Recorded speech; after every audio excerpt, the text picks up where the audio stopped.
My ex-wife tried to replace me with her new family, but I fought back. Hello Reddit I+ here. My name is Jordan Ellis. I'm 38 years old, and I've been divorced from my ex-wife Camille for 4 years now. We have a 10-year-old son named Miles, and per the court order, we share 50-50 custody, strictly alternating weeks. Every decision split down the middle. Things between Camille and me were rocky during the divorce, especially when it came to parenting. About a year in, the court had to intervene and recommended we use a co-parenting app to keep our communication civil and documented. No phone calls, no texts, just facts and logistics. I've stuck to it religiously. I've always taken fatherhood seriously. I help Miles with homework, attend every teacher meeting, every reading night, every school play. I'm on a first-name basis with half the staff at his school. I even volunteer in his classroom whenever the school allows it. I show up.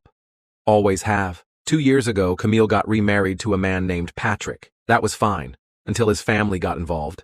They're tight-knit, overly involved, and from what I've seen, they view themselves as co-parents, even though legally they aren't. At first, I ignored it. But gradually, they started popping up at everything: PTA events, school concerts, even math club.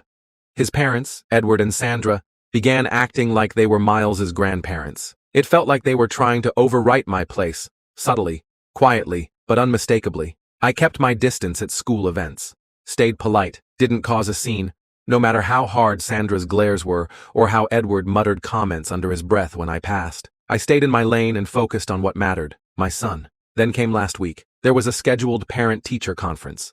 It landed on one of my custody days, so I confirmed my attendance right away. That same afternoon, Camille messaged me through the app. "Please don't come," she wrote. She explained that she, Patrick, and Patrick's parents were already planning to attend, and that my presence would make things uncomfortable.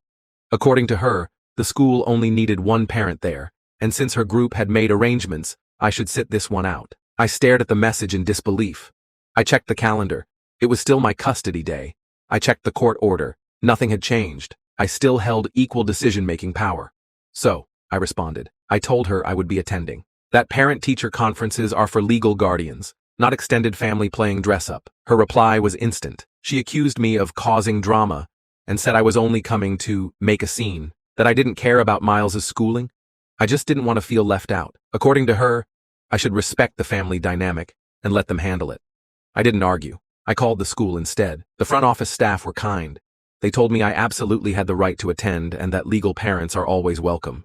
They did note it could get chaotic with multiple attendees and asked everyone to be respectful. I assured them I would be. That evening I updated Camille through the app. I told her again I'd be there, that I had questions for the teacher, and I wasn't going to be sidelined by people who weren't even legally relevant to our son's education. The next morning, I woke up to a wall of text. Camille accused me of being jealous, of sabotaging her peace, of refusing to move on. She said I was obsessed with control and warned me she'd pursue legal action if I kept pushing. I didn't bite, but I saved everything. Screenshots of our messages, the school's email confirmation, all of it. Then I called my lawyer just in case. The conference was on a Thursday. I cleared my schedule and showed up 20 minutes early. When I turned the corner toward the classroom hallway, I saw them, Camille, Patrick, Edward, and Sandra, already there, talking in hushed tones. Edward glanced at me and muttered something. I didn't respond. I leaned against the wall and waited. When the teacher came out, she visibly froze, her eyes bouncing from me to their crowd. She suggested we split the meeting into 2 sessions. Camille quickly declined and insisted everyone could be civil. Fine by me. Inside the classroom, Patrick and his parents all sat on one side of the table. I sat across from the teacher alone. She began reviewing Miles's academic progress. All was fine until math came up. She said he was falling behind, often distracted. I mentioned I'd seen similar behavior at home: forgetfulness, zoning out, trouble following steps. I gently suggested we consider an academic evaluation. Before she could reply, Patrick cut in. He insisted Miles was too advanced, that boredom was the issue. Then Sandra chimed in. She warned against labeling children too early and said evaluations would follow him forever. She dismissed everything as a phase. The teacher remained professional. She clarified that formal evaluation required both legal parents' consent. I agree, I said. Simple, firm. Camille stared at the floor. After a long pause, she mumbled, "We'll talk about it later," but she didn't say no. The meeting wrapped up. I walked out first. As I passed, Edward stepped in front of me. "You're driving a wedge," he said, voice low. Sandra added, You're doing this for power, not love. I didn't flinch. I'm his father, not a placeholder. And this, school, education, this is between Camille and me, no one else. That night, Camille sent another long message, accusing me of humiliating her in front of her family, calling me vindictive and unstable, warning that she was now seriously considering legal action. Again, I didn't respond, but I saved it. 2 days later, I got a call from the school counselor. She thanked me for raising concerns and confirmed the evaluation process had started. Later that day, I picked up Miles. He was unusually quiet. At home, as he unpacked his bag, he finally spoke. Grandma Sandra said, "You ruin things, that you're just trying to make trouble." I sat down beside him. "I know this is confusing," I said gently, "but you don't have to worry. The adults will sort things out.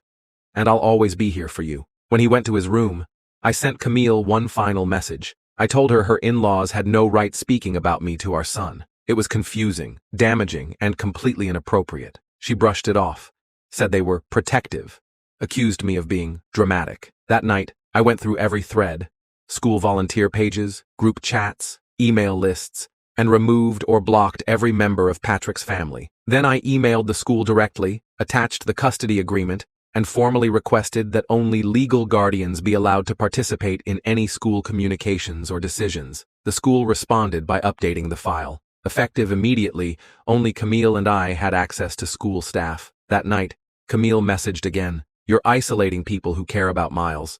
You're using paperwork to punish my family." She didn't mention Sandra's comment to our son, not once. I didn't reply, but I started a folder. Every message, every meeting, every whispered comment, documented. 2 days later, a mutual friend texted me out of nowhere. "Hey man, heard you're trying to take Camille's son away from her." Her son. Rumors were spreading. She was laying the groundwork. I called my lawyer again. He told me what I feared. "This looks like the start of parental alienation. Keep documenting everything." That weekend, I went to Miles's soccer match. I sat at the far end, away from them. During halftime, I saw Sandra whisper something while Edward shook his head and said loudly, "This guy wants to take over everything." I kept my cool, took out my phone, wrote down everything, because this isn't just about a parent-teacher conference anymore. This is about erasing me, and I won't let that happen. The days that followed felt like walking a tightrope, between keeping things calm for Miles and preparing for a storm I could sense was coming. Camille hadn't said another word about the school restriction, but the silence wasn't peace. It was pressure building. Then came the blow. A week later, I got a message through the co-parenting app. She wanted to discuss a revision to the custody schedule. No details, just that it wasn't working anymore, and that Miles needed more consistency. She proposed that she take primary custody, with me having alternating weekends. I sat there staring at the message, my jaw clenched. It wasn't about Miles. It was about control, about power, about rewriting history. I didn't respond immediately. Instead, I forwarded the message to my lawyer and scheduled an urgent meeting. When we spoke the next morning, his tone was flat but serious. "She's not playing around, Jordan. If she tries to file for a custody modification, it won't come down to who has the better family. It'll come down to evidence, and you're doing the right thing by documenting everything." I knew I had to stay calm, stay smart. So I did the one thing that had always worked. I stayed present for my son. I showed up to every practice, every school event, every drop-off and pickup, even when Patrick's parents gave me those smug, pitying looks, like they were already planning the victory speech. Then, 2 weeks later, Camille made her move. She filed a formal petition to modify custody, citing emotional instability, combative behavior, and an inability to co-parent peacefully. She claimed Miles was confused and anxious around me, and that I was the reason. She included screenshots of our most recent app messages, but only hers. None of my replies. No context, no proof, but I had the full thread. And I had witnesses, teachers, school counselors, even the office staff who had overheard the tension at the conference. We prepared our case. The court date was set for 4 weeks out. In the meantime, Camille doubled down on her campaign. Her husband's parents started showing up to pick up and drop off, acting like they were the ones exchanging custody. Sometimes Miles would come out of school, see them first, and look around awkwardly before spotting me. He started asking quiet questions. "Why is Grandpa Ed always there? Why do people keep saying you're not supposed to be around?" And one night, as I tucked him into bed, he whispered something that cracked me down the middle. "Am I allowed to still love you even if everyone else doesn't?" I had to leave the room for a moment before I came back and knelt beside him. "Listen to me, Miles," I said, steady but soft. You never have to choose between loving anyone. But no matter what anyone says, I'm your dad. That doesn't change. Ever. He nodded. He didn't smile. But he hugged me tightly. That was enough. Court day 4 weeks passed in a haze of preparation, dread, and rehearsing the same facts over and over.